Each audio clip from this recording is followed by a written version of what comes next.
Hi again. In The Hard Sayings of Jesus by F.F. Bruce, chapter 40 is, "The Son of Man has nowhere to lay his head." Here's the text. "Foxes have holes and the birds of the air have nests, but the Son of Man has nowhere to lay his head." Matthew 8:20, corresponding to Luke 9 verse 58. This saying comes in the first of a series of interviews, 2 in Matthew, 3 in Luke, between Jesus and would-be disciples. It can be called a hard saying only in the sense that it warned the would-be disciple of the hardships that would be involved in following Jesus. For the man, a scribe or expert interpreter of the law, according to Matthew, was not volunteering to become a follower of Jesus in the general sense of following his teaching.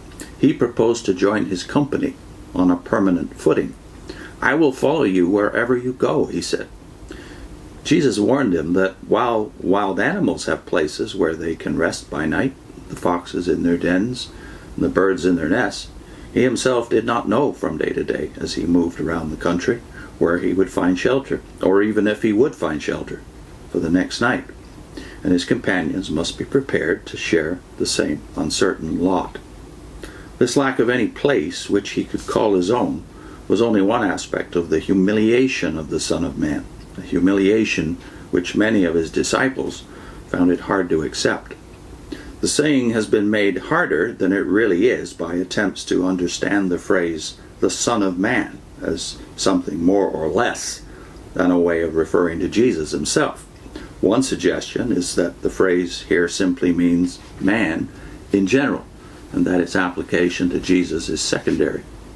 That is to say, the saying is in origin a proverb, meaning that wild animals have their natural resting places, but man is homeless.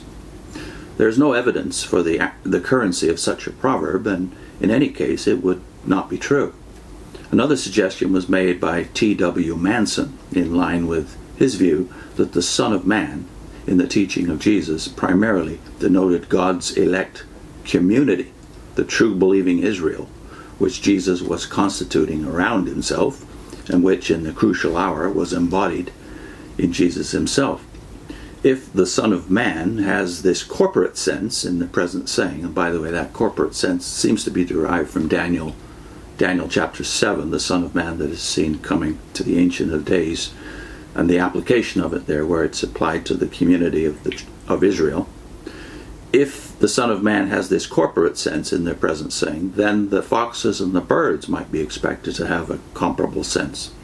He proposed, therefore, that is Manson did, tentatively, to understand the saying thus: everybody is at home in Israel's land except the true Israel.